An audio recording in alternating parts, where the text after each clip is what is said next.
Welcome, everyone, to the PIPCAST 3000, episode 46. This is a bi-weekly podcast where we talk about Fallout and gaming, and mostly Fallout stuff. And bi-weekly by every other Sunday at 10 a.m. Pacific. So that's when you listen to it. This is my partner in crime, BADCompanySarge. Woo! Spring break! Our dedicated Fallout topic that we have every single podcast is going to be related to the spooky things in the Fallout universe because it is the spooky time of year. Yeah. So you can look forward to that. If you just want the Fallout topic and want to skip all the news stuff, we have timestamps down below and chapter points in the timeline if you're looking for just the meat of the discussion thing that we have. But we have some pretty fun bits that happen during the news segments too, especially if the news is bad. Yay, bad news. So you might want to hear about some of that. Actually, most of the news is pretty good this time, which yeah, I mean, I've added stuff, so there's bad things. Or neutral. Yeah, well. So anyway, the tip of the day for this podcast is going to be remember to stretch. I, unfortunately, earlier this year, developed tendonitis in my shoulder because I did not stretch properly before working out. And it still hurts after so much time. So, remember to stretch. It's very important. Don't want you to end up with something like tendonitis because it sucks. First-hand experience. It really sucks. And we have a comment to the cast. This was a little bit more interesting because our last topic was... I don't even remember the name of my title. I'm so good at this. Is it cool to hate on Fallout 76? Was our last It was a topic. clickbait. It was a clickbait. That's all I remember. Yeah, we baited you. Suck it, people who have come back second time, so clearly aren't here just for clickbait and actually care about the podcast. Screw you guys for everyone else being mistaken. Yeah, so instead of getting a comment, there were a few good comments on the last podcast. Just a thank few. You for those of you just who did. A few. But Sarge also did a video that was similar, if you did tune in on with that podcast, and has a comment from his video. You should tell people what your video is about. Yeah, well, I'll read the comment first. Lunchbox147 Games said, showed this to some friends who have done nothing but trash talk the game since launch. Single-handedly got them to download the game with trailers for the haters pitch. You did in 2 minutes what I couldn't do in 2 years of talking about. Thank you, and good on you. Now, that was one of my favourite comments from this video, which got a lot of comments, because I made a video called The Hate Train Needs to Stop, talking about how Fallout 76 gets a lot of hate. I made it kind of a opinion piece for the first 11 minutes and 10 seconds, and then made a mock-up trailer, which you should not watch if you are a particularly young person or sensitive to swearing, as the video is demonetized purely because of that trailer. But that trailer has done a lot of good work with getting people to maybe tone down a bit on, like, hating Fallout 76 just because they've been told to, and kind of being like, oh, okay, I just don't like the game, or, oh, okay, I'll try it again. It was a fun video. You don't always get to have a lot of fun making videos. It can be a lot of tedious editing and stuff. But when you get to swear at everyone watching, kind of makes it a bit enjoyable in a sadistic way. That's for sure, man. And I'm glad you had fun doing it as well. I was worried about the tone for a good chunk of it, but then after it hit the trailer part, I was like, oh, okay, all right. Sarge is having a good time. When I can be myself, I am great. If YouTube was an 18+ site, it'd be perfect for me. But Sarge, why don't you just make your channel on Storyfire? Don't ever. I will not seriously recommend anybody do that ever, by the way. But aside from me swearing at everyone, what else have we got to talk about? We're going to talk about some fun news stuff. Starting with Miniature Nerd's Fallout 4 is better than you think. Miniature Nerd, John, is one of the big Fallout-based, Bethesda-based creators who on has the platform. not been on this podcast, so please could everyone watching go and message him and tell him to respond to my emails that I sent. Yeah, he's kind of hard to get a hold of. Yeah. But I wanted to mention that he did a great video on why Fallout 4 is better than you think, going over a lot of the details that those fans that happen to have a little bit of tunnel vision about the negatives of Fallout 4 don't, or kind of skip over, I guess. Because there are some amazing leaps that Fallout 4 made that kind of get overlapped by a lot of the dialogue or perk system, like, you know. And that becomes like the only factor in Fallout 4 where there's actually way more to the game. So, and like those two main things that I've seen critiques about don't really bog down the game per se, where like I have my sister, for example, who like doesn't even bother a lot of the time with the story content, but what she really digs is all of the settlement building related stuff. Like, she has built up like every settlement until she's straight up crashed her Xbox. So like that everybody's got their thing they're into, and of course that was one of the main like big advancements and additions to Fallout when Fallout 4 came out. So anyway, he doesn't really go over the settlement system much at all, actually, in this video. It's an hour and a half long. Dislike the video. Dislike it now, everyone. How dare he not cover that? How dare he? He goes over the wider thing, which is the junk system and how amazing it is compared to previous Fallout games. So, do recommend. It's an hour and a half watch. Like, I tend to watch things that are that long at 1.25 speed. It's fast enough to be a little bit easier to watch, or a little bit quicker, but also doesn't pitch shift their voice. So I worry for anyone who watches a lot of my videos at 1.25 speed, because I get a fair few comments every once in a while that I talk too quickly. And I imagine if I talked about fast, it would just be like this all the time, and I have no idea what anyone's saying half the time, because that would just be funny bad. But yeah, I actually haven't watched this yet. I loved Fallout 3 is Better Than You Think, which is what John made previously, which is the biggest video on his channel, I believe, at time of recording. And it's a masterpiece, because Fallout 3 is also a masterpiece. And a great video. And I'm actually holding off on Fallout 4, because I'm planning on going back to it and playing a lot of it over a relatively short period of time. And I think after I've done that, I might feel a bit disillusioned. So I'm saving this video for when I feel kind of like going back, but still have bad feelings towards it because I played it too much, and then I can watch Fallout 4 is Better Than You Think, and be like, oh yeah, there are a lot of good things, this can get me back into the game. Because I like to use YouTube videos to manipulate my own mind. That's what people's opinions do, they shape your own. Yeah! And it's a fun cycle of opinions. Boop, boop. Sometimes, as long as it's presented well. With lots of bright colours in the thumbnail, flashing images. And a giveaway!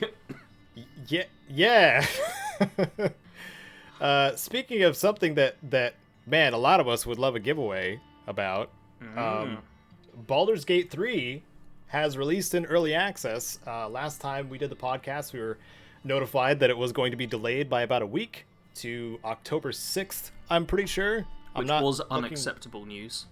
Yeah, super unacceptable. But I didn't know up until the release, or close to it, that it was going to be an early access game at a $60 price tag. Oh. So, I love Larian Studios games. I need to throw that out there really quick. But it's already getting mostly positive, very positive early access reviews, which kind of makes me salty a little bit. I don't know if salty is the right word, because you're seeing reviews on an unfinished product, which I don't think should be a thing anyway. Here's the thing. Early access means nothing these days. Yeah. It's... no game comes out now... Well, almost no game comes out now, and then never gets a patch, never gets anything changed to it in the slightest way. All early access really means is, hey, please be nice, we might not have polished everything. Right. And... but that makes such a weird, interesting shift. When you learn about both the history of Larian Studios, how long it took Divinity 2 to get from early access to a full release of the game, and that was an entire year, but also, like, I think Swen, the director, went on record to say that it's going to be a longer early access period than it was for Divinity 2. Because as of right now, Baldur's Gate 3, I've been getting like various details from Dakubo, my moderator on my Discord server, because he like bought it immediately and played it as soon as possible. That it's only the first act of the game that's only 24-ish hours or so to complete. Okay. Which is a good chunk, but at that point you're paying $60 for about 24 hours in a dense RPG and the rest you're paying for an idea of what it could be. I look at that versus Fallout 76, and if Fallout 76 had been that, I'm gonna draw comparisons here. If Fallout 76 had been released as an early access title, could it have been looked on as favorably as what Larian Studios is doing? It's just a marketing term at this point. I know, but it seems to have this weird level of goodwill. Yeah. Along with it, like, hey, this is an unfinished product, but I still can't get past that price point. Like, once I saw that it was actually a full price game, I was also under the impression that it was Kickstarted, which it wasn't, because Divinity 2 was. So it's there's a lot of weird stuff like up in the air that makes me feel kind of gross. I don't know how else to say it. But I'm glad people are enjoying what's there, I guess. Like, I haven't heard anything like severely bad about it, besides it's got, early access jank, which makes sense. I don't know. And I'm also annoyed at Larian for spending so much time and money and effort on their promotional material when they could have been working more on the game. That's always a problem with marketing, though. Even though I really enjoy like Swen wearing his, full set of armor at a feast table and stuff like that. Like, I get that they're all nerds and they're all having fun at the same time, but I don't know. It's bittersweet. It's mixed for me. All in all, I'm not gonna buy it until later, because I would still like to play it co-op with someone like Dakuba, but not right now. Just as a general rule, like, before I became a YouTuber, I generally wouldn't buy a game until like years after it was out, because then you can pick them up super cheap, all the bugs and stuff get patched. As far as I'm concerned, the only people who should be buying games like on day one are those who are covering them as like a work-based thing, because nowadays it's always worth waiting a bit of time, because even like a month later you can normally get the game like a few quid off, or like $5 off or whatever, and there'll be like the day one patch is already done, all of that stuff is already done, that goes over generally the most game-breaking stuff. Like, patience can be very valuable when it comes to gaming, so Caedo, finish off this point for me. I just realized that you tweeted about my bad shoulder, and now Jade's lecturing me over Discord. My spoilers, I was planning on tweeting out spoilers throughout this entire PIPCAST, at BADCompanySarge on Twitter, by the way. Well, that's what you're trying to do. You're trying to move to a Twitter promotion. Well, also, you should follow Caedo_Genesis. Yeah, I really shouldn't have tagged you in the first spoiler tweet. What did you want to say anything else, or should we move on? Let's move on. So the PS5 Hardware Teardown. Did you see this at all? I did not. I've kind of drifted off of the console wars. I was at the point of like, yeah, both of them look decent. I don't think consumers are going to be ripped off, and I'm sticking with PC, so it stopped. Right. It stopped being a concern of me at all. Yeah. Well, it's not. I don't know if. I mean, I'm obviously going to get a PS5 at some point, just because that's how things are for me. I got the station. I got to load it up, but this is the first time I've actually seen a representative of a console company like entirely break down the pieces of their console on film and like show people how to do it before it's even released. Like, This is Yasuhiro Otori, the Sony Technical Design Vice President of Hardware Design of the Hardware Design Division at Sony. So this is an official person, officially tearing apart a PS5 to show you all of the different parts in it. And you can actually see him. The camera actually zooms in on when he pulls the void sticker off, which is pretty great. So if you're interested, if you like the idea of watching somebody take apart hardware and stuff like that, or even just have some perspective on how the whole thing works. Also, the side plates that are the big gaudy white side plates that are on the sides of the PS5 are pretty easily removable, from what I could tell. So that makes them also very well customizable too. So that's kind of cool. But I do recommend checking that out if you have a little bit of time. It's like 5 minutes or something like that. I feel like I'm wrong there. Is it actually 2 hours long? It's 7 minutes. Hashtag Caedo lies, please. Come on. Hashtag Caedo is a liar. Yep. Hashtag never believe anything Caedo says. He's clearly trying to lie to all of us and will never tell us the right information. Yeah, I should be banned, right, Sarge? Hashtag Caedo is cancelled. No, I should be banned from every social media. Right, Sarge? Yeah. That comes as part of us cancelling you through this podcast, of course. Yeah. I'm so... Normally I'm you messed very up. Drunk. Yes, Caedo should be banned. I normally go on. Sober. Tell me about the. Tell me about the thing. Fallout 76 group was accidentally banned on Facebook. Yeah. So there's a faction in Fallout 76 called the Free States. This is an actual story faction that's in the story of the game. Yes, Fallout 76 does actually have a story. You just have to listen to holotapes to learn about it. Mm-hmm. So there's a group in Fallout 76 in the main story, the lore, who are the Free States, who are very suspicious of the government. They build themselves underground shelters and basically make it so they can survive through the whole nuclear stuff that happens in Fallout. And there was a group of them kind of role-playing. The Fallout 76 Free States militia were on Facebook. However, they were banned from Facebook because they were a militia?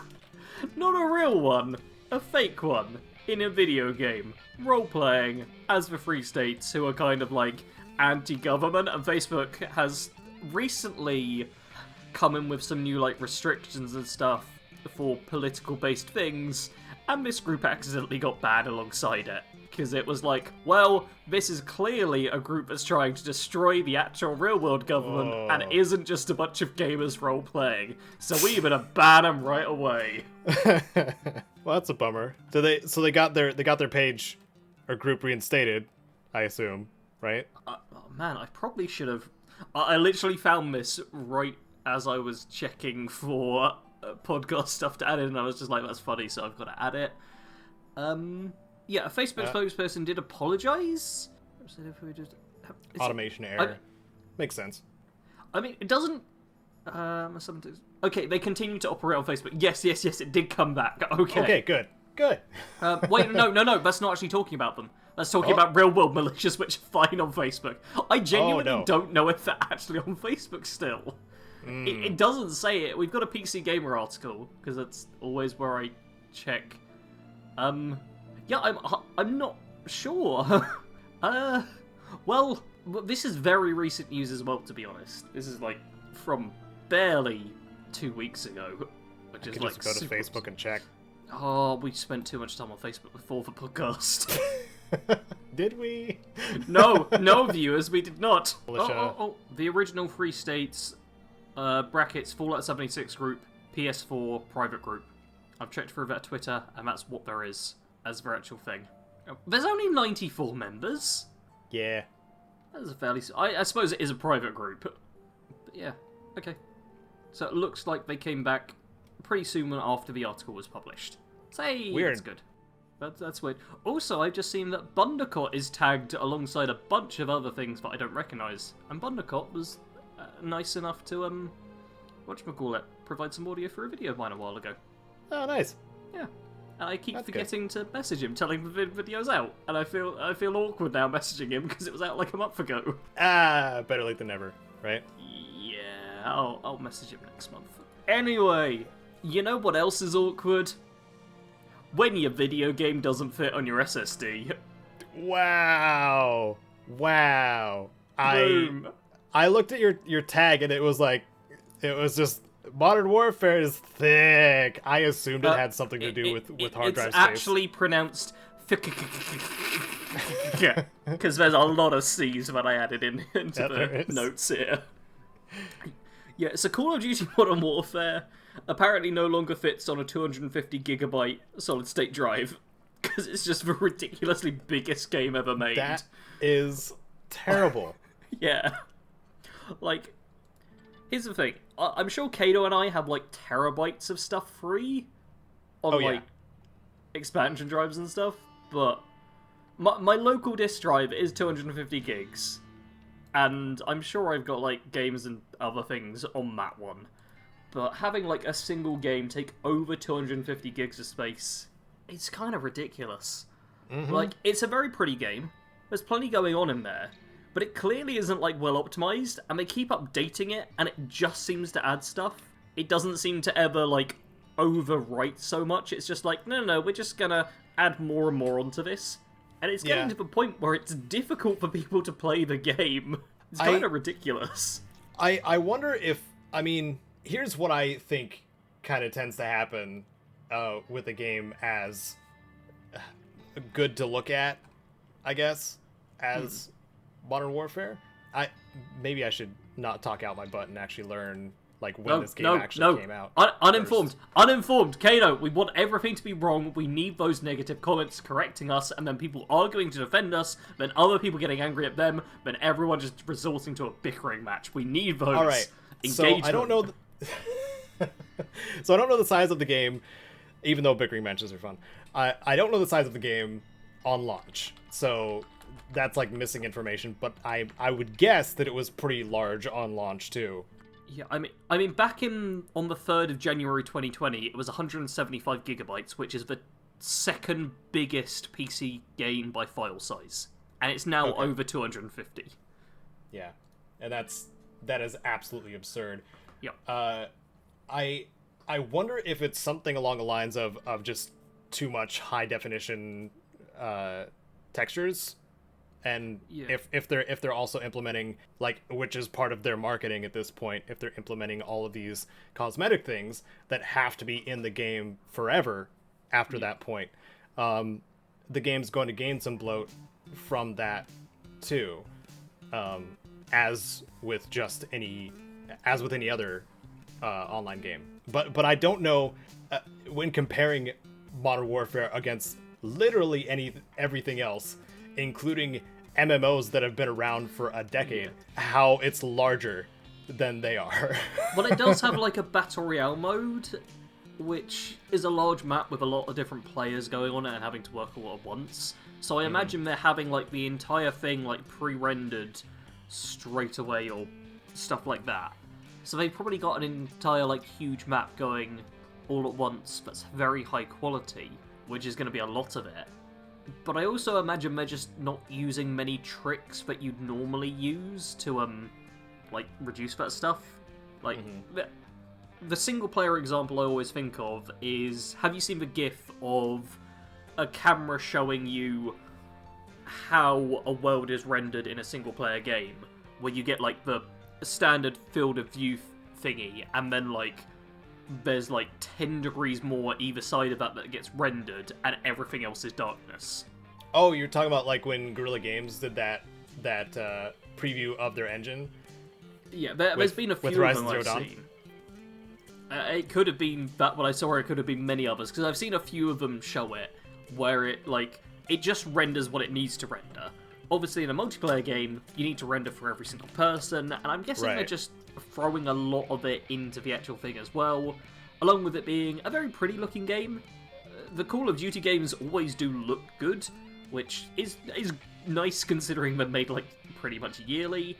And yeah, I'm guessing they're just not using a lot of the tricks that other developers will often use to kind of reduce size space on different things. Like, back in the old days, you used to have, like, actual physical discs you put in. So I've seen tricks like lower frame rates for objects in the background, which you don't need to worry about anymore, because everyone's got, like, SSDs and whatever. But now it's got back to the point where games are getting too big, and it's like, no, my SSD can't handle this. I can't play the latest Call of Duty title, because I've just got, like, the standard old Xbox or whatever. I wonder when the Call of Duty developers are going to start feeling that in their player counts. If players literally cannot play their game, because it's too big. And since it made the news, I assume that it's more than just a couple players that are experiencing this and having to, like, just not play it or only play it kind of thing. Yeah. Like, it is a bit of a concern. But there's another Call of Duty coming out, like, probably next year, this year, I don't know when. So maybe they're not too worried about it, and just the news for them right now could be beneficial. I don't know. Black Ops 2. Black Ops 2 is my Call of Duty I play. It still looks really good to me. I used it in a recent video, it looks that good. And it looks, like, fine. Like, the COD games always look pretty. I don't care if I can see, like, each piece of stubble on, like, the person's face that I sniped from half a mile away. It's not a big deal to me, so good on them for making everything look cool. Bad on them for making it so that it's hard for some people to play. Yes.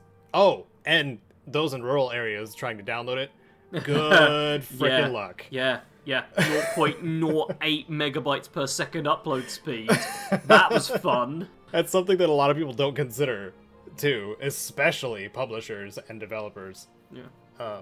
Is that people do live in rural areas and want to play your games, too. And because physical things are on their way out, like, they're just simply not going to be able to play your games. Yeah. Or have to wait a very long time. I play new releases a day after they're out because I just sleep whilst they're downloading the actual game. Yeah, that's what I tended to do pretty often too, when I lived in a not well interneted area. I mean, I can see sheep from my window, so I mean that's definitely a positive compared to actually being able to play games and stream frequently. It's definitely worth it. I'm sensing a bit of sarcasm, Sarge. Oh, are you? Wow. My perception stat isn't terribly high. Well, fortunately, my transition stat is getting debuffed. So InXile has 2 RPGs in the works. Yep. We know about one of them, right? We do? I don't. I put this in purely for your entertainment, because I know you like InXile. I do like InXile. Okay, so InXile is former Interplay developers. If you don't know who they are, you should, because they're part of Fallout's history. They were... Oh my god, the original creators of Fallout! Yeah, that was an amazing nerd voice. I've done so many voices today. I'll go back to my real voice one day, and it'll freak people out.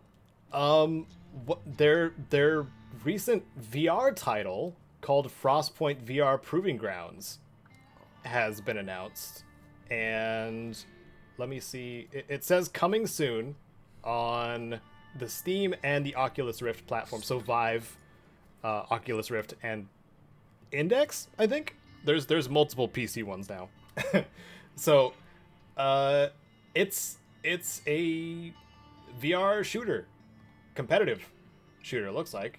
So that's a thing. Looks like sci-fi. It says sci-fi weapons. You'll be able to realistically hold them in 1 or 2 hands, as well as load, rack, and clear them, which sounds pleasantly tactile. Along with guns, Frostpoint's arsenal includes grenades, health kits, turrets, and, judging by the trailer, portable shields. So we don't know too terribly much about it. I had to jump to another PC gaming or PC gamer article to learn more about it, but yeah, it's cool that InXile is spreading out a little bit and doing some VR stuff as well, because VR is the future. It's getting more and more affordable as we go. Yeah, and more in 10 years' time, I'll probably have a VR headset. Unless you get gifted one.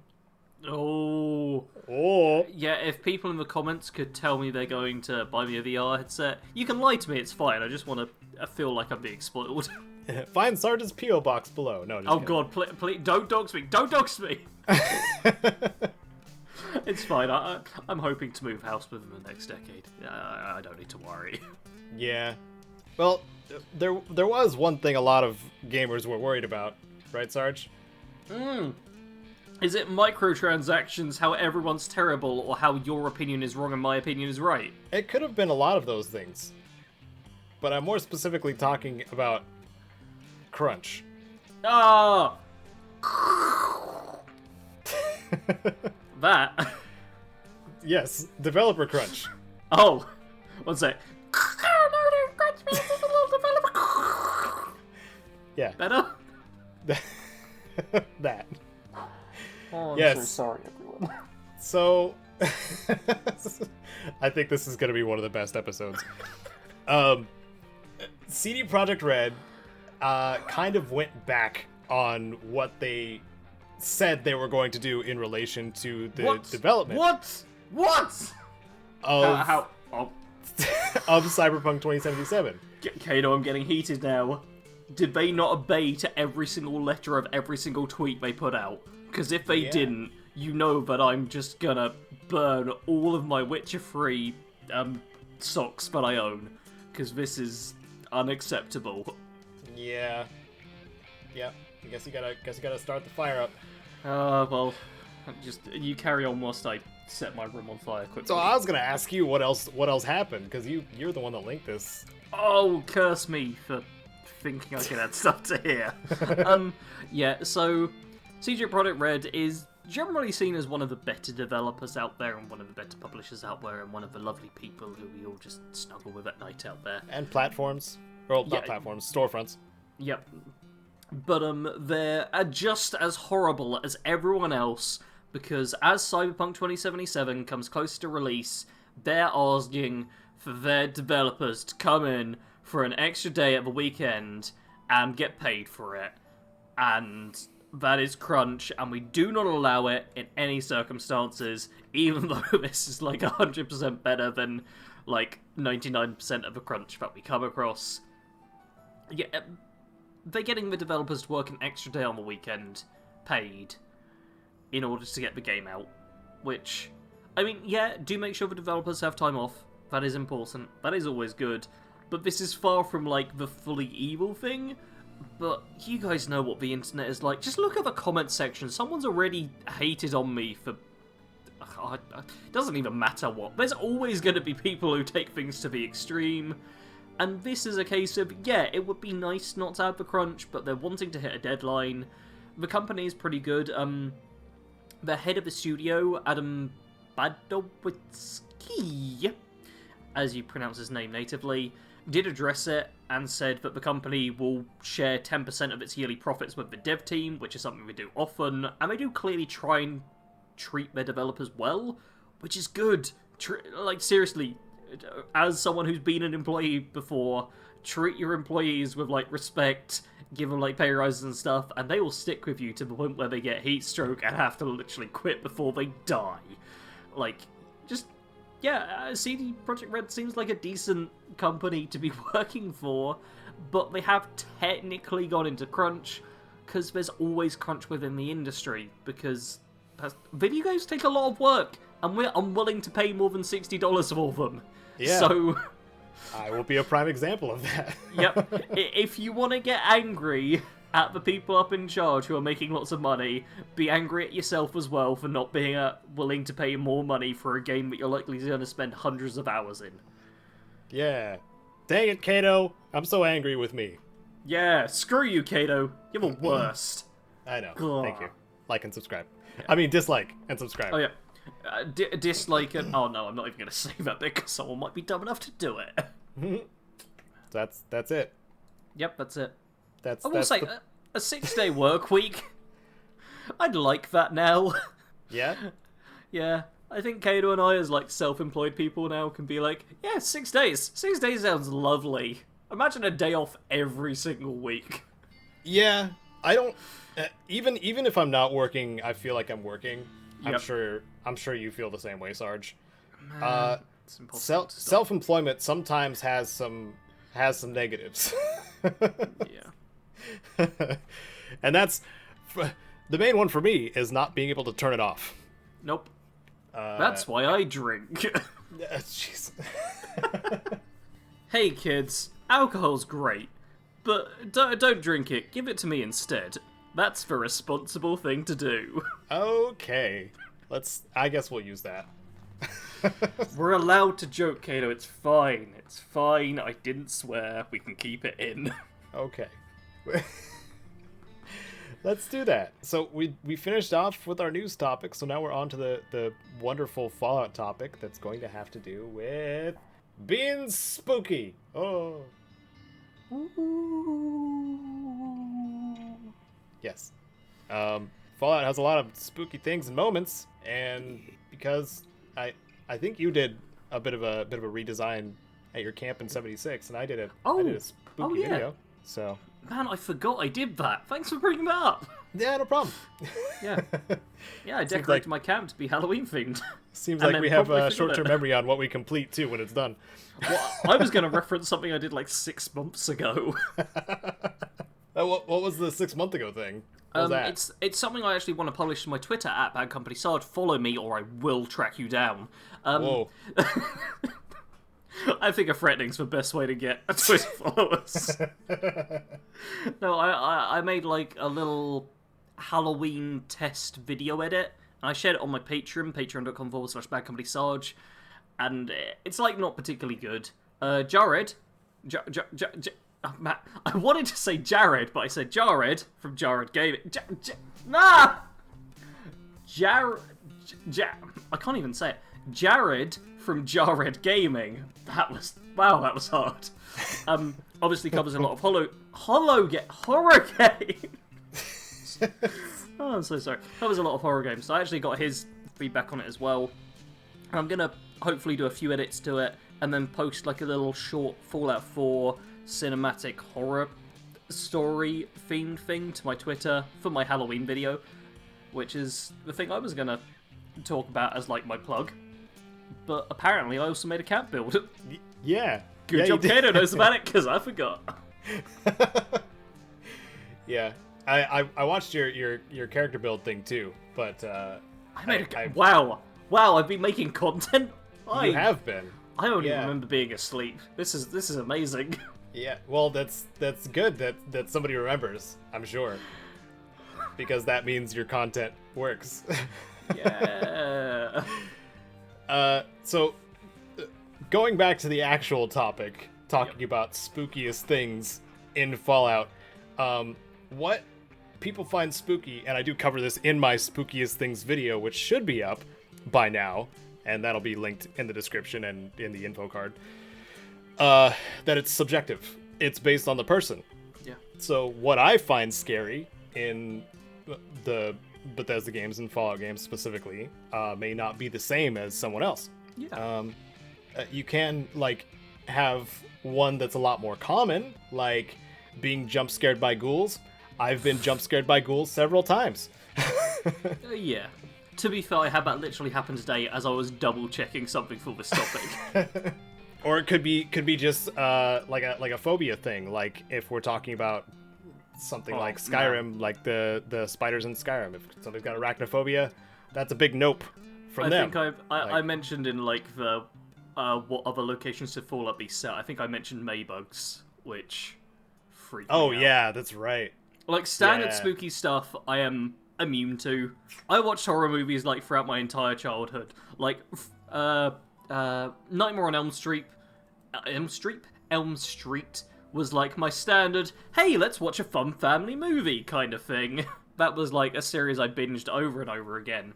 And like the standard horror stuff that should be scary, no. You put a Maybug in front of me and I might wet myself if I can't get out of the room. Yeah. So there's definitely some subjective stuff. I'm glad that Cazadors look slightly different enough that I can deal with them. Actually, if Cazadors were small, I don't think I'd be able to play New Vegas. Oh, wow, really? Yeah, it's like... It's the size of them. Like, they can get inside... Oh, Oh, Okay. I'm just gonna curl up into a ball quickly. Everyone, don't mind me. Yeah, if... Okay, if they can get inside of... I'm holding my nose right now. If they can get inside of your body, I'm terrified of them. Yeah, I think that's just about anything, though. If it can get inside your body in some way, nobody's gonna like that. That's gonna be some nightmare fuel. You can't fight it off if it's really small, though. Like, if there's like a giant thing, it could be like, I can see that, I can at least have a chance of fighting it off. But if it's tiny, it's just going to get inside of you. You can't stop it. There's nothing you can do. I'm sorry, I have to hold my nose. I'm thinking about them. Well, I wanted to bring up the more irrational things for me in Fallout 4. And I noticed there's some in Fallout 3 as well after going back to it.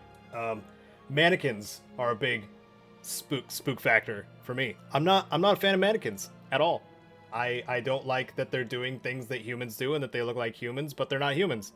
God, you know now, if I ever meet you, I'm gonna have to come along with a mannequin. Oh, sure. Oh, why'd you have to say that? I mean, if it's a person with a mannequin, it's not a big deal. If it's me alone with a mannequin, it'll be at the airport. I'll position a mannequin with a sign saying Caedo, and I'll just be filming it from a distance, waiting for you to run away. If that's the case, like, I'll be around other people. It'll be fine. Like, yeah, but then you'll turn around and I'll have positioned a mannequin behind you as well. Oh, you're gonna do like the Weeping Angels thing. Great. Yep. Great. Good. See, that would probably make me cry. Yeah. Like, subscribe so in 5 years time you can watch a video that I upload where Caedo Sarge cries. Can prank me with a mannequin. Yep. Listen, I would have to give payback if you do that. Just as a heads up. What are you gonna do? Cover me in maybugs and give me a heart attack? That would be a very good prank, so please don't do it. You're just like giving me ideas. So yeah, mannequins, I wanted to go over it here too, even though, you know, you're probably more likely to watch the spooky video than you are to listen to this. That the mannequins are kind of symbolic in Fallout 4 specifically, because the theme that seems to be recurring in Fallout 4 has to do with humanity and what it means to be human.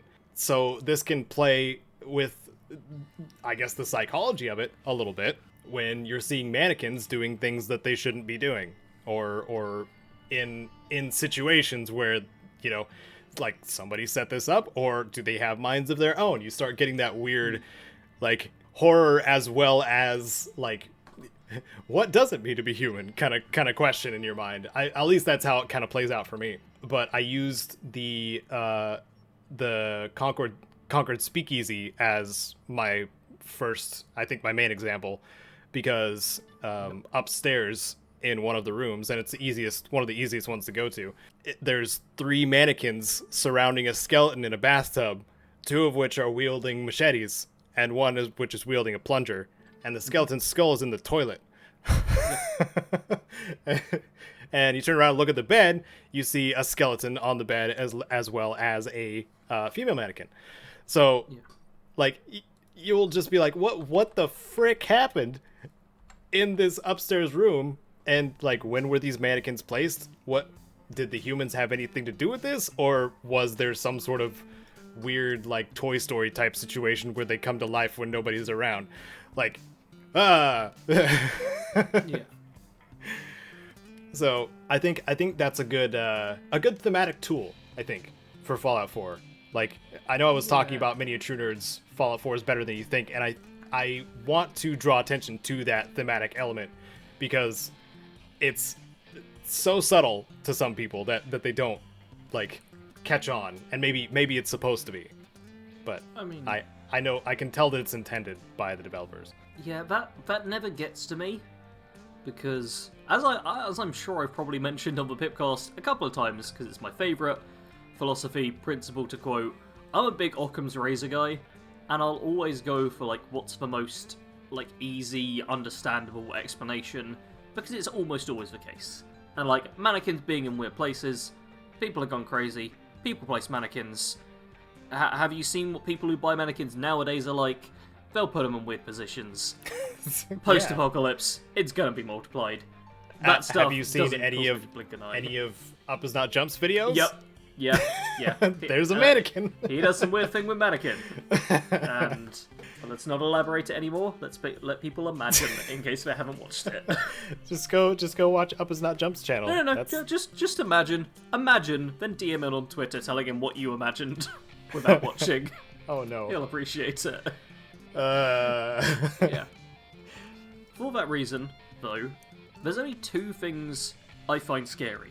The first of which we've already covered, and it isn't in Fallout. The second of which is in Fallout and in everything because it's the unknown. Ah. And when you don't know what's coming, it could be anything. Yeah. Like, literally anything. And I'm not talking like Cthulhu anything, because I can't even make that joke. How do I make that joke without swearing? Cthulhu is a teeny tiny little baby who can't even crush a ship. Yeah, Cthulhu sucks. I've taunted at Cthulhu before. Terrible. Like, get out of here, Cthulhu.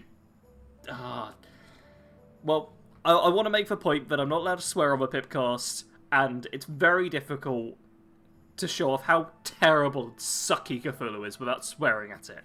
So that should be proof enough that Cthulhu sucks. But it could be anything, like, way worse than that. So what I love most of all is that Fallout 3 does darkness so well. Yeah, it really does. It is the only Fallout game where I ever feel like I need to put my Pip-Boy light on. Wow. Yeah. That's a statement. Yes, that is a big statement. Expect within the next 5 years a video essay on my channel about darkness and Fallout 3. Subscribe now, turn on notifications, ignore all the other stuff, don't bother watching it, just wait for that one video. But it is so good. I actually went and checked, because the Dunwich building, which we actually talked about a bit pre-podcast, I knew it was in there, but I made sure to check like a bike factory in Fallout 3. I can't remember the name of it. Do you know the name? Little bike factory in Fallout 3 towards the southern end. The tricycle one? Yeah. The tricycle factory. It's not Red Rocket. It's. I feel like it's a. I feel like it starts with an R or something. Yeah. Anyway, there's a tricycle factory in Fallout 3, and I had to turn my Pip-Boy light in there. I had to turn it on. I had to wander through. Red Racer. It was Red Racer. Red Racer. There we go. The Red Racer factory. I wandered through there. And I had to turn the light on because there might be traps, and you cannot see in front of you. Even with the brightness turned up, and like good night vision and all of the other stuff, you cannot see through the darkness. And that is something that every single other Fallout game is kind of missing. Like, before it went 3D, you could kind of do it to an extent, but you didn't really have the option of just lighting it up as something that would reduce stealth, and I feel like that's a nice compromise. Like, in Fallout 3, you can stay more stealthy, but not see where you're going, or you can get the huge advantage of actually being able to see what's right in front of you, but that also makes you easier to spot for enemies. And, I love it. A big target. Yeah. Like, to the point of I got rushed by a trio of feral ghoul roamers because I had my Pip-Boy light on. Mm. And I love Fallout 3 is the best Fallout. Fight me in the comments. Whoa. Okay. For that moment alone, fight me. I'll fight you in the comments of my own video, Sarge. Oh no. So am I really fighting myself? Anyway, I think atmosphere is a really good like jumping off point of that, because like all the Fallout games kind of have their own atmospheric feel. And Fallout 3's is, I want to say, the most dark atmosphere of a Fallout, 100%. Of a newer Fallout game, I should say. Like Fallout 3 is like a proper wasteland. Right. And even the atmospheric soundtrack that goes along with Fallout 3. I mean, listening to the Pip-Boy radio is kind of cool for the first little while, but the songs do get repetitive. Yeah. And like once you start actually listening to the real soundtrack behind that and going to these locations and listening and taking in the entirety of the Capital Wasteland. Like it is an experience, and I get nostalgic for it. I was getting some of that returning to me as I was having fun troubleshooting Fallout 3 and trying to get it to record the stuff that I wanted, and getting the Dunwich building captured and stuff like that, because man, it is a rich atmosphere, and even in places like the Pit too. We didn't even talk about the Pit DLC, which has pretty much most things you want in a Fallout story. It's got some sort of player-based choice that's important for either side. Something terrifying to go along with it. Something looming involving everyone, including yourself. Pretty sweet gear. It also takes away your gear, which makes you feel more vulnerable. Yes, which it gives you the vulnerability. And I think it does it at a better balance than Dead Money? Yes, than Dead Money does. Because Dead Money is very much like, hey, we're just going to keep punching you whilst you're lying on the ground.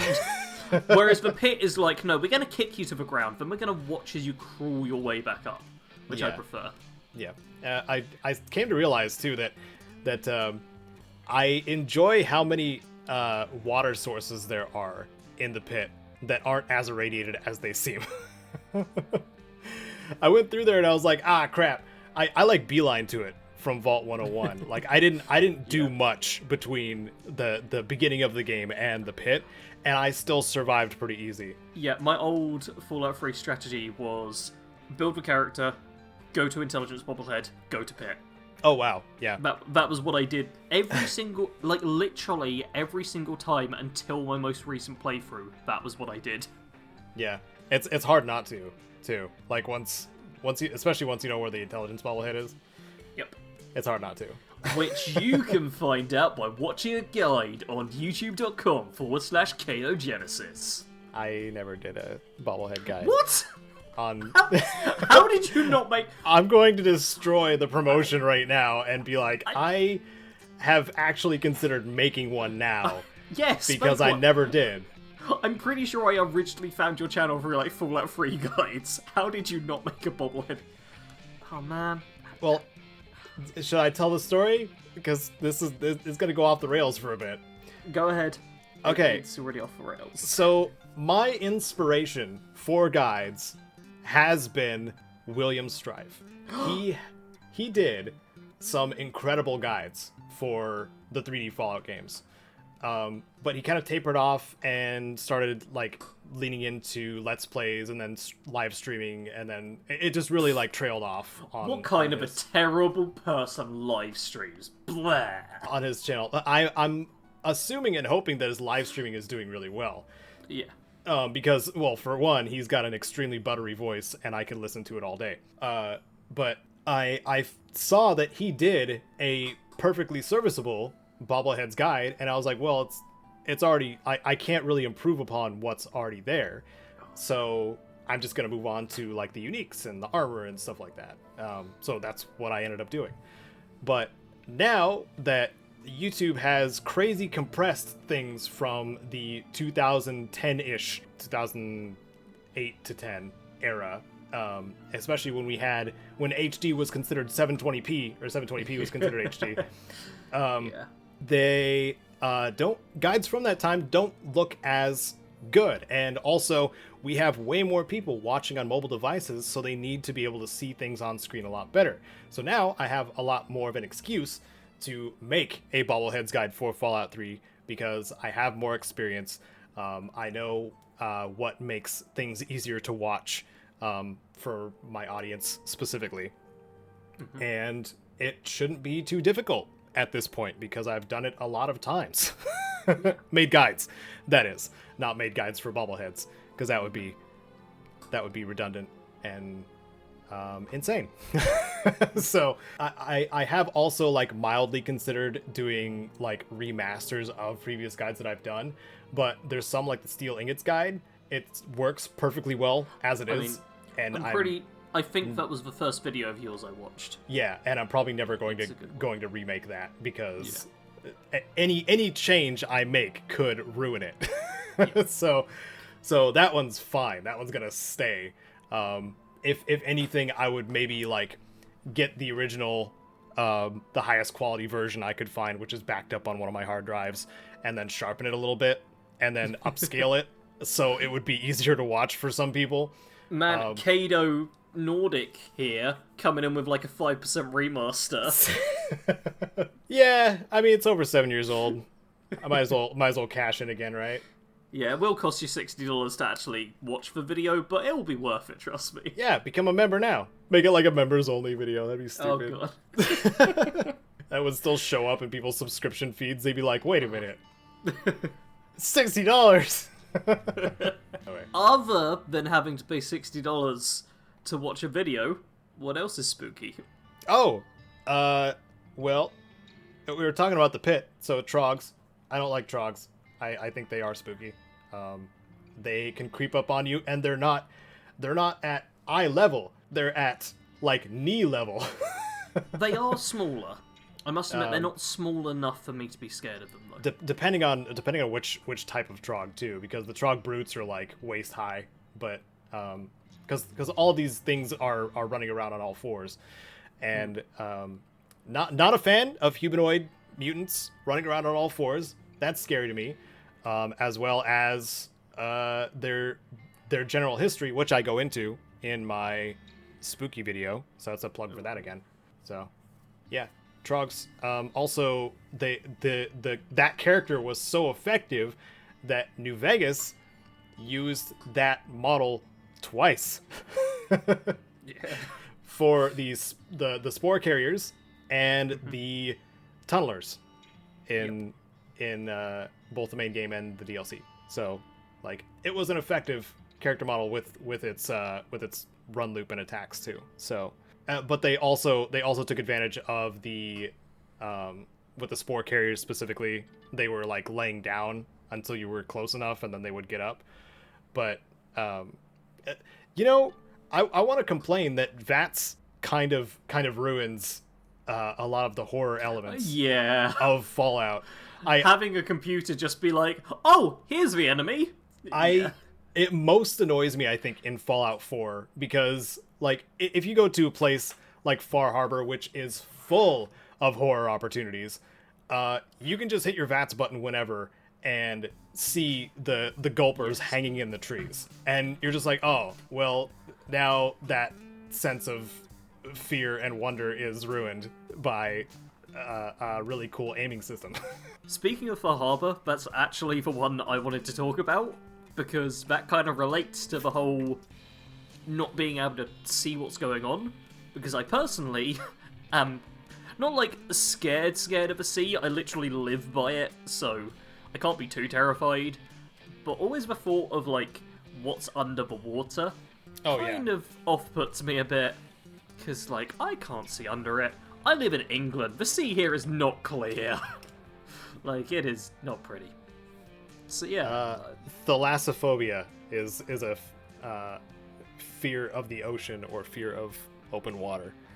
Oh, there's a subreddit for it, in case you want to get upset. No, I'm good. I've had to acclimatize to it. I live like a 5-minute walk from the beach. I've had to deal with the fact that I'm like, yeah, I can be at the beach, it's fine. I just don't go in the water, because I'm not a crazy person like the rest of you. Don't you realize dinosaurs are down there waiting to eat you?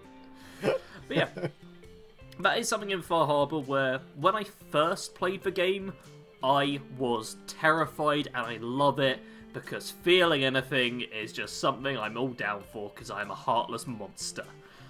So when I got to play Far Harbor, I was like, yes, there could be anything in the water. This is perfect. I am terrified. Make my heart actually start beating again, game. Come on. Jesus. And then I was disappointed. Because I just remained the same soulless British person that I've been my entire life. Because there was no giant monster in the water, like a giant mutant zombie whale waiting to devour me just in a single bite. Because I'm a puny human, the cosmic horrors of the waves didn't consume me, and I'm sad about that. Why aren't there cosmic horrors trying to eat me, Caedo? I couldn't tell you. Well, that's what Fallout needs. Cosmic horrors. The point I was trying to make there was that Far Harbor had, like, the biggest potential for, like, huge frights for me, and completely failed to deliver. Ah. Which was a real shame. Like even the Mirelurks, like, popping out of the ground in certain spots, or I am... the hermit crabs. IRL, I'm a very perceptive person. If you watch me stream, please don't hold me to that, because I'm always reading the chat and not looking at the game. But I noticed, like, tiny little things. I'm only drunk now, Caedo. I'm very responsible when I'm streaming. And definitely, like, the first 2 years of my content weren't me being drunk every single day. That didn't happen. But no. Generally, I'm a very perceptive person. I used to, back in the before times, I went for, like, late night walks in the middle of the night, and I'd chill with the badgers and all of that fun stuff. Like, I pay attention with my eyes to the utmost degree, so stuff trying to sneak on me, not a problem. Anglers are, like, more sneaky, and in Fallout 76, there's floaters which are supposed to be sneaky. None of that stuff gets the drop on me. It's fine. So it was literally like, there could be anything in the wider oceans, and that was the only thing that could get to me. And the thought of that, and the idea of that, had me on edge so much, and failed to deliver. So screw you, Bethesda, you're clearly the worst games developer ever, because you didn't make me poop myself. That's quite a claim. That's quite a... But also, Bethesda is the best, because they made Fallout 3, which is the only game I consider at all scary in the Fallout series. Good way to come back. Yeah. Now try and argue with me, comments. Yes, please do. Argue with Sarge in the comments below. Yep. In 2 weeks' time, I'll be paying attention to what you've said, so make it a good one. Yeah. You might get comment of a cast. You might. I liked Far Harbor. I think a lot of people will talk about Point Lookout as well as a example of some creepy, foggy, atmospheric areas, because they're a bit similar in the locations. Yeah. They're swampy, they're foggy, they have unusually mutated people and things there that you're not used to. I mean, hazards. There's also NPCs, but sure, call me out, Caedo, I don't care. Yes. It would be so much better if you just laughed along rather than leaving an awkward silence. Is there a segue into 76 with that, or is it... No! I was just pointing out the fact that I'm a weird mutant. Oh. Yeah. And now we just have to accept that and keep moving on. I won't cry myself to sleep about it. Okay, well, there's other locations that have a bit of atmosphere besides the Dunwich locations. There's one in Fallout 4 as well, by the way. But also the vaults. The vaults usually have some sort of horrific backstory when they're empty, or when they're full with somebody who's not vault dwellers. Yep. So what comes to mind when you think about creepy vaults? There's one that I've spoken about before, because I spoke about a horror movie that was about the vault, and I can't remember the number of the vault. We might be thinking of the same one, so... We may. It was the one where you had to vote for who was going to die. I think that's Vault 11. Vault 11? Really? Or Vault 22. 11 seems like a significant... It's either 11 or 22. I get them confused. You sure? Because I watched a movie about it, and I recommended the movie on the podcast, like, maybe a year ago at this point. Yes. But it was a really good movie. It's Vault where 11. People had to, like... Okay, where people had to vote for the other person to, like, be electroshocked, and it was all set within the single room, and it was basically just retelling in a very short format what happened in Vault 11, and that added to the Fallout experience to me. And actually, last episode of the podcast as well, I talked about Trigun, which is something else which added to the Fallout experience of me, because, believe it or not, people, other properties can add to the Fallout experience without being related to Fallout. What? And that's a cool thing that maybe could be a Fallout topic in the future. So feel free to leave suggestions in the comments, and we might even have, like, a community Fallout topic. Yeah. Eh? Yeah. That's, like, the vault which is kind of creepiest to me, because... How in depth do I want to go here? Go ahead. Go as far as you want, Sarge. Oh, God. This is going to sound so bad. I can manipulate people relatively well if I really wanted to, But I am not a bleep, bleep, bleep, bleep of a person, so I'm very nice and open and honest to people, and I don't manipulate them. Or do I? You will never know. But that whole Vault 11? Yes. Scenario kind of gets you to the point of, do you want to just be the good guy and risk dying? Because when you get right down to it, people are alright with sacrificing the good guy. The good guy will be remembered. Oh, weren't they so nice? That corpse that's now on the ground. Or do you want to be the manipulative little beeping beeper that is going to survive at the very end by pulling all of the dirty tricks and being like a terrible person but not letting into it and being like, oh no, this other person was talking about you and they're definitely going to vote for you, so you should vote for them to die instead. Oh, I love that. It's the whole like social psychology of murdering an entire group of people. Ah, it's beautiful. So Vault 11 is your pick. Yeah, I'd probably pick Vault 11. You know, Right. I haven't thought about it much, but sure. Well, that's good to know. So we didn't have the same choice. Vault 11 was one of my picks, but it didn't quite give me the same effect as Vault 106 did. And that is the hallucinogenic through the air filtration system vault, or Yeah. hallucination chemicals in the Yeah. air thing, the blue thing. Man, there's only so much I can comment on this without breaking the law. What? Why? What? Go ahead. Okay, first up, Mr. Police Officer, no, I've never done any drugs and I'm a very good boy, please don't arrest me. Secondly, I've never found hallucinogenics to be that big a deal. Like, they can be bad and stuff, but the kind of thing I can always get over. Like, I do get the fear of not being in control of your own actions, and it's a large part of why I don't do that kind of stuff generally. But at the same time, it's never been something that worries me too much, because I'm always too... No, I can't say that last part. Drugs are bad, kids. Don't do them. Don't listen to Sarge. He's made many bad life decisions. Also, you don't have to listen to Caedo either, because I've made bad decisions as well, so you can just leave right now if you want. Yep. Yeah, you probably shouldn't listen to the podcast. I mean, we're both terrible people, clearly. You know, I was homeless for a chunk of my life. There's my bad decision. Oh. Anyway, God. Here's what I found the most interesting about Vault 106 is it by the very end you are left questioning alongside with kind of a similar theme to the pit DLC, whether or not you the player did the right thing, because you have when you're going through Vault 106, you have these insane survivors. They're labeled as such, but by the time you get to the bottom floor, there's one person just labeled as survivor. And by this time, you've been inhaling so much of this psychoactive chemical that you might have become one of those insane survivors and killed the last remaining sane survivor. So I think that in itself makes for a fun horror kind of oriented thing where you may have just become the thing you were fighting. I do like horror movies where the twist is like you're the bad guy. Yeah.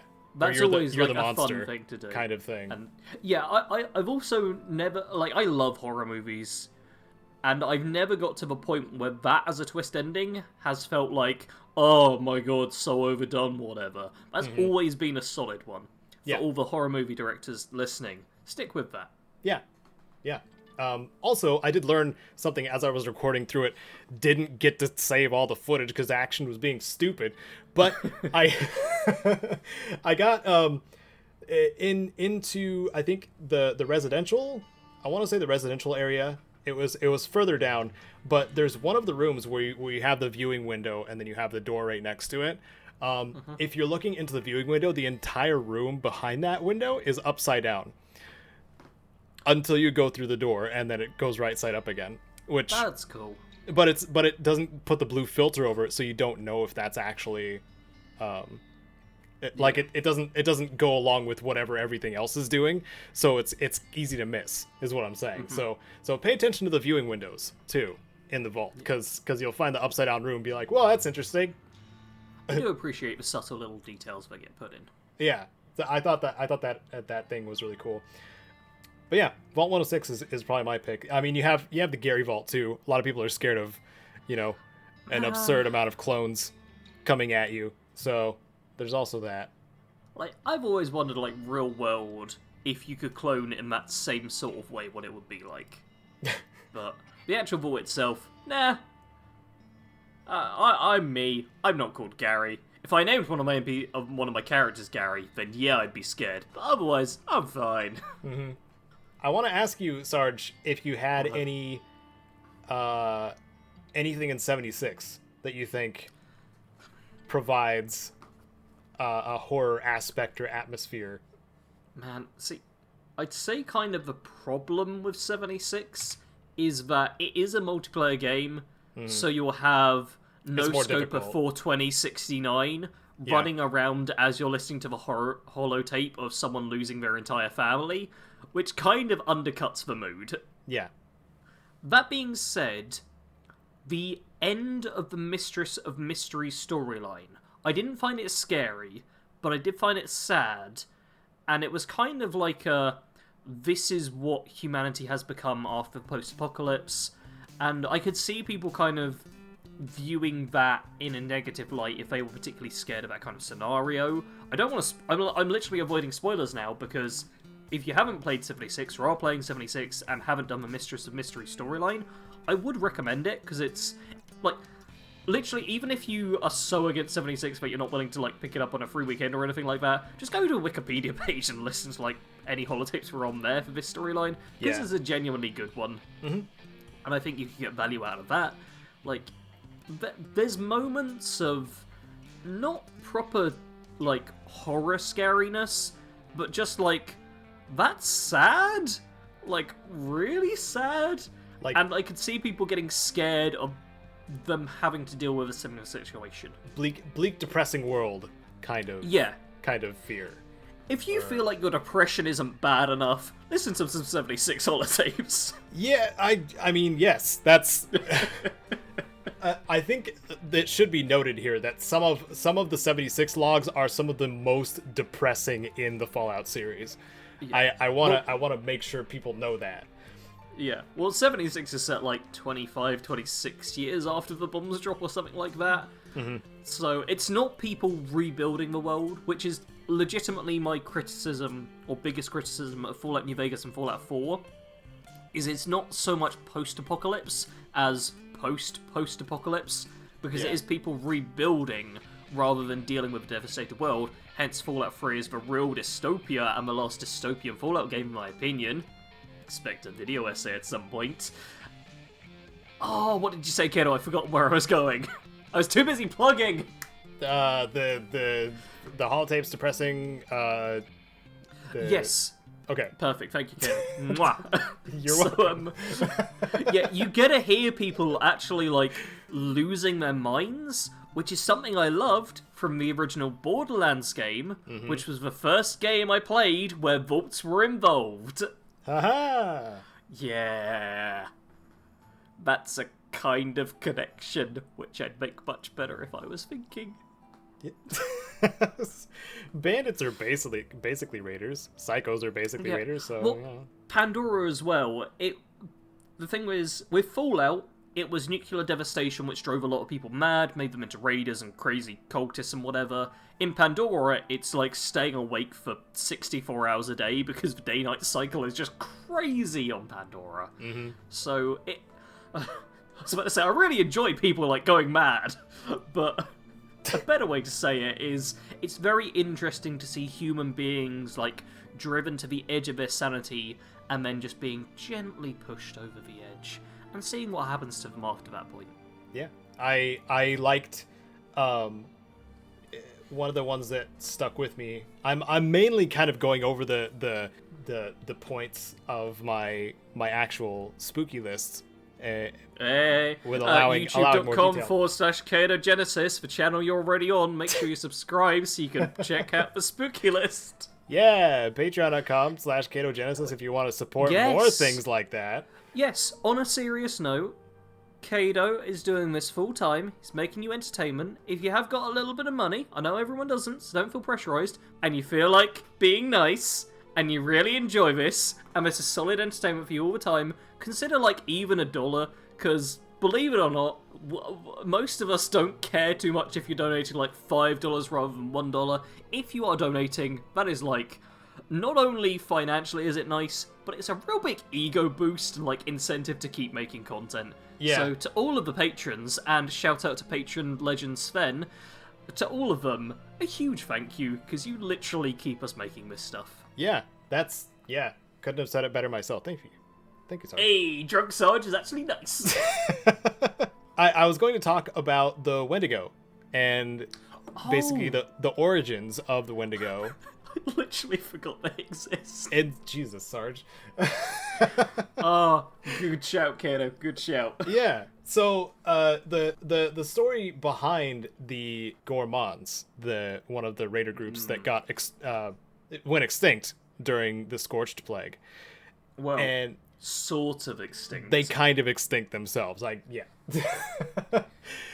there are no longer human gourmands kicking about in the wasteland, I think is technically what you mean. That's kind of what's going on, yeah. So the leader of the gourmands got exiled because he and his wife ate one of their members, which is... I mean, who hasn't done that, though? I mean, can you honestly tell me you've never ate a subscriber? Come on, Caedo. There's a high we all percentage. do it from time to time. There's a high percentage of people that don't. Oh dear. I'm gonna say high 90s. Oh no! Why are the police coming in? What have I done? What have I done?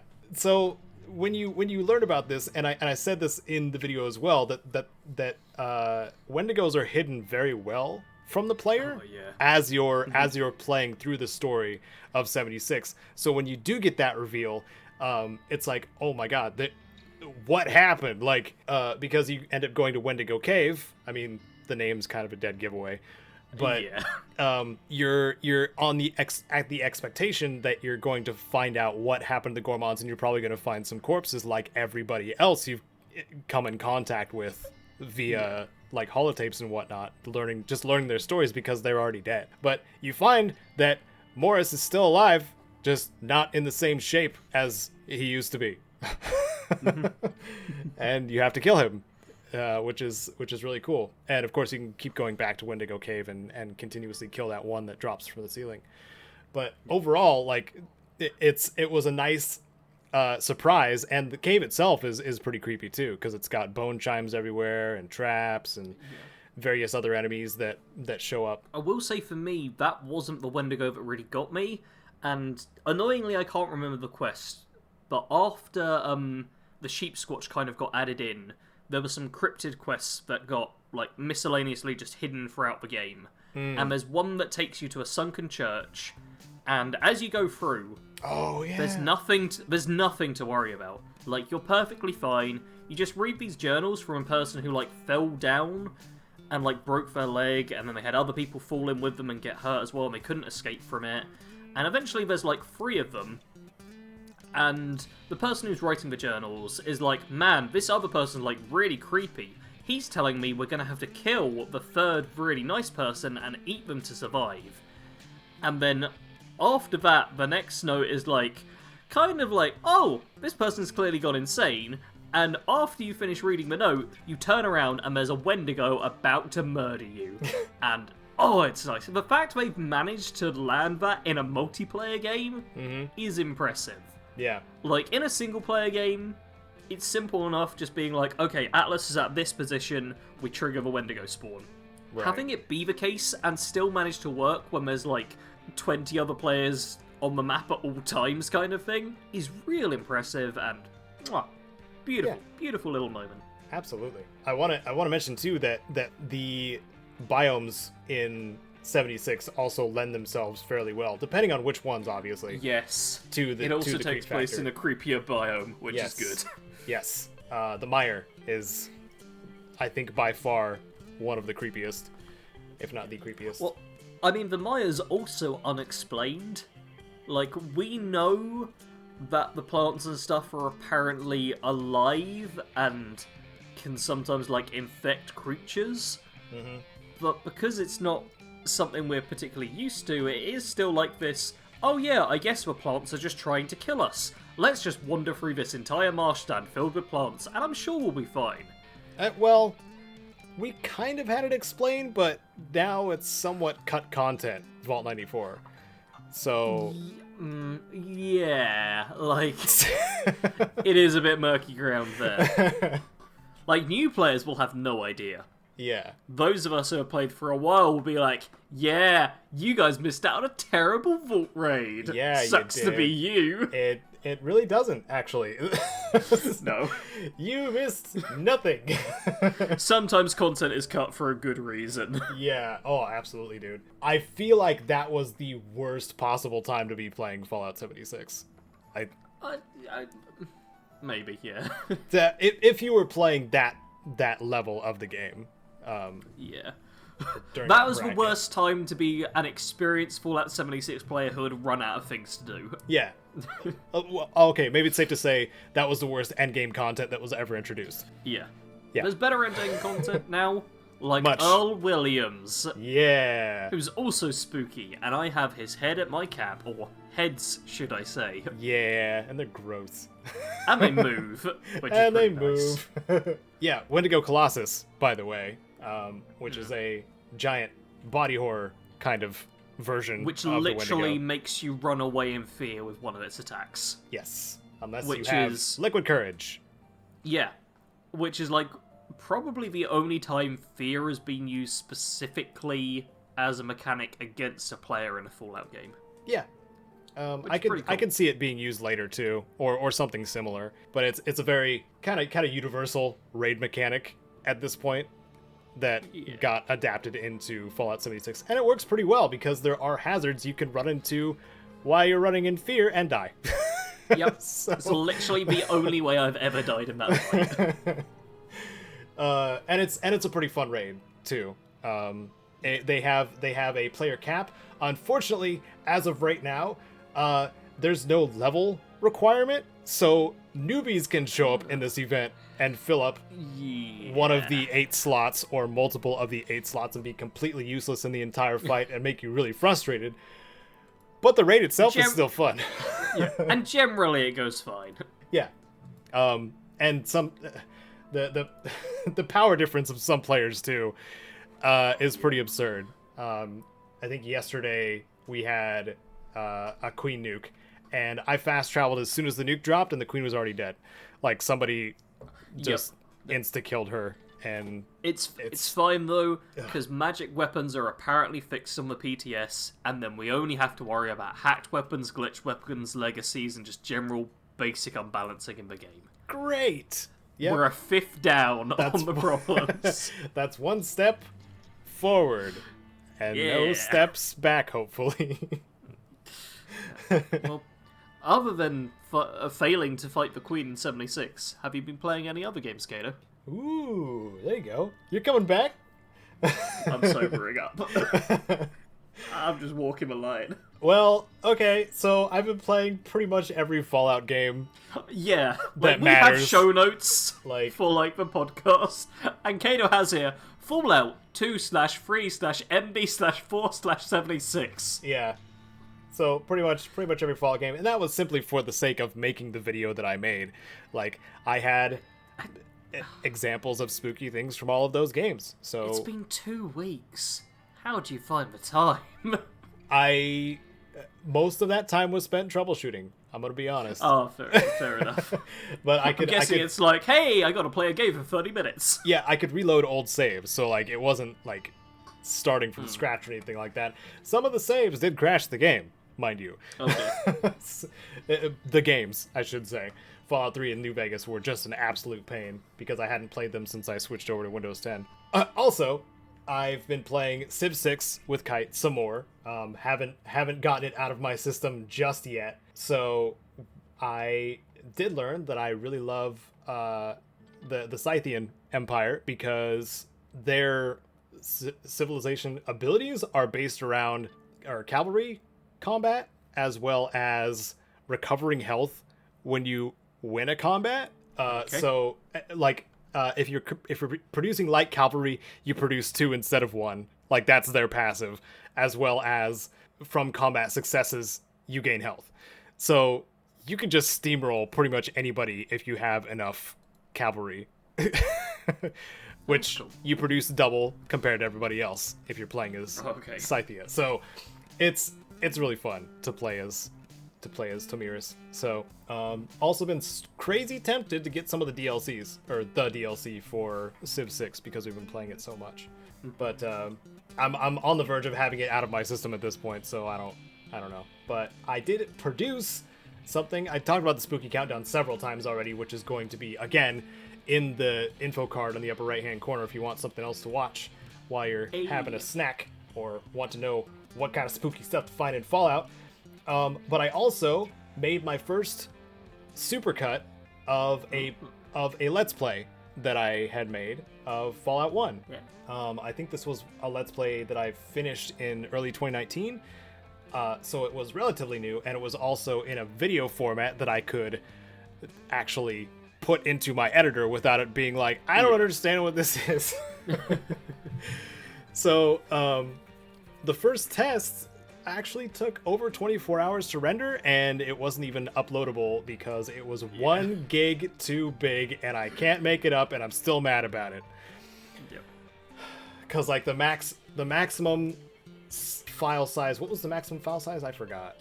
I swear it was like 174 gigs, and you were like 175 or something like that. Yeah, it was something really stupid. So I ended up downgrading the video to 2K instead of 4K. It took way less time, like 11 hours to render instead of over 24. Yep. So I finished it, and then I premiered it, and obviously it would take off after that point because the premiere itself added like 1,000 views by me being in the chat as well as other people. So I'm pretty happy with that one. I can't really promise that there will be any other supercuts prior to the Fallout 1 playthrough, because the video format is not usable with DaVinci Resolve. So I feel like it's a difficult thing to string together a series into a supercut as well if it hadn't already been like made with you expecting that. Yeah. Because I remember you like a year ago or something being to be like, hey, why don't you just turn your Let's Play into a supercut? And I'm like, well, I kind of start every episode with a long intro and end it with a long outro, so it's going to be a ridiculous amount of editing, but it's not going to seamlessly fit together. So supercuts are quite a bit of work for just editing together a bunch of episodes. Yeah, the editing wasn't too bad. Well, considering too that it was only 22 episodes compared to my New Vegas playthrough, which is 117.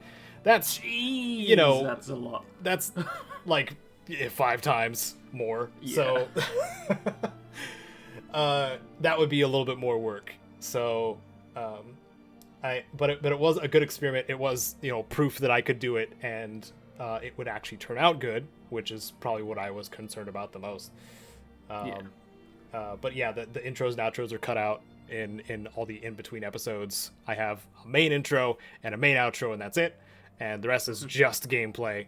And it's good. Turned out to be 7.5 hours. I think that's pretty much all I've been doing. Doing a lot of just unusual stuff for the channel. Experimenting, seeing what works, What about you, Sarge? Well, I have been playing Fallout 76 because it's literally my job, and if I post anything that's not Fallout 76, people aren't going to watch it, so please subscribe to my channel so you can watch stuff that's not Fallout 76, and I can feel better when I diversify my content. That's youtube.com/BADCompanySarge.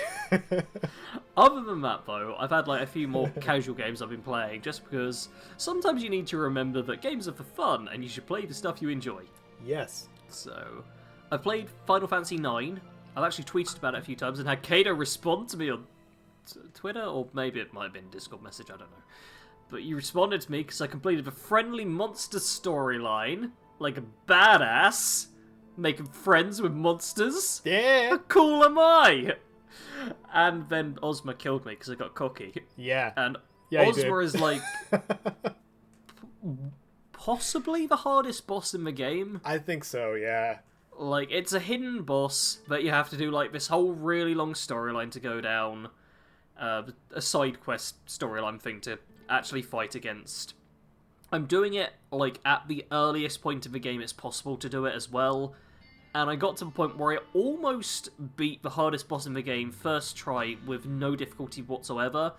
And I was like 10 seconds off of completing an action, which meant that my entire party died and I got game over. That was literally what happened. And nobody's going to understand this if you haven't like played Final Fantasy IX extensively, but I jumped with Freya right after the action that Ozma made, which killed everyone, happened, rather than right before, which would have saved her and let me res the rest of the party.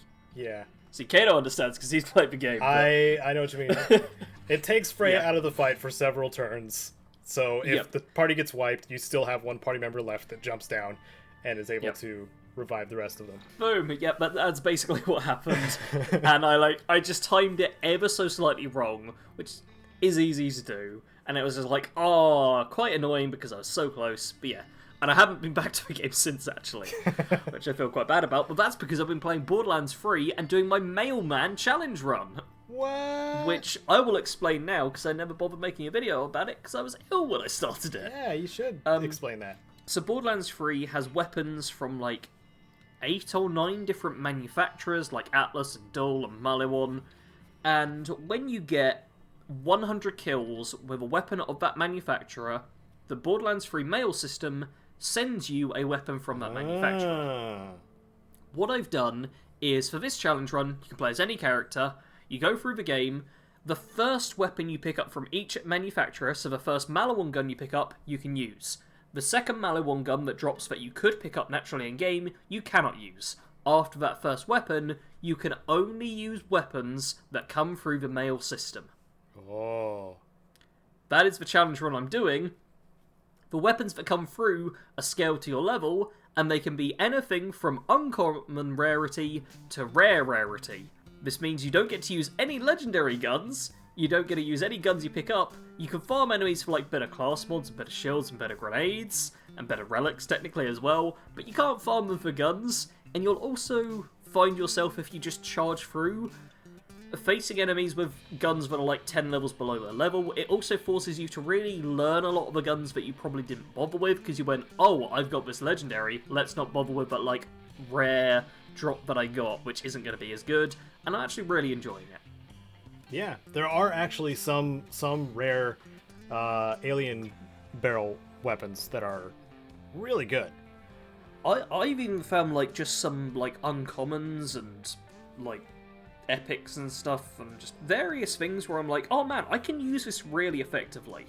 And it's been surprising. Especially like using the Tedial guns when I'm running away has been very nice, and using like basic dull weapons because I'm fairly accurate and they're like burst fire and they keep their accuracy.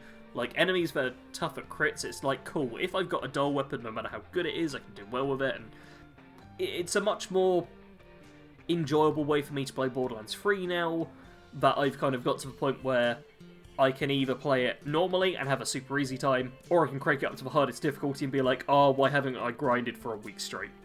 This is like a nice balance where it's challenging, but I don't have to dedicate a ton of time to it. It's perfect. That's awesome. Yeah. Well, you're having fun, I hope. Yep. And the final game I've been having fun with, which I'll be quick on, is Total War Warhammer. I love the Warhammer universe. I started a dwarf campaign on this, which is supposed to be the easiest. Rock and Stone! Rock and Stone! Yeah, all of that stuff. I started it as the High King Fulgrim Grudgebearer, who I know tons about from the lore, and the orcs in there managed to steamroll me because the game didn't realise I put it on easy, not knowing any of the controls apparently, and it put two of the most powerful orc armies with like the most legendary generals leading them, full force with like epic units, just happened to wander into my territory as I was building everything up, and it was just like, cool, I've lost this now. It was basically like rolling a critical fail in D&D 10 times in a row. That's what it felt like. I got shafted. Oosh. Like, originally. So I restarted, and this time it's been going very well. I've lost a few fights, but it's never felt like the game's actively, like, screwing me over. It's now like, yeah, this feels like easy mode. I kind of know what I'm doing. This is fun. So, had lots of fun. Oh, good. Yeah. Well, that's... I think we're finished. Yeah! Yeah! I can eat food at some point now. Well, we gotta do the outro. Oh, no! No! I gotta stay awake for this. I can do it. Well, thank you all very much for listening to another episode of the PIPCAST 3000. Make sure you're subscribed and turn on notifications for Caedo Genesis. You can also check out BADCompanySarge at youtube.com/BADCompanySarge. Social links will be in the description below, and if you enjoy my voice, comment carrots in all caps in the comments. As always, thanks for watching. Caedo and Sarge out. Carrots!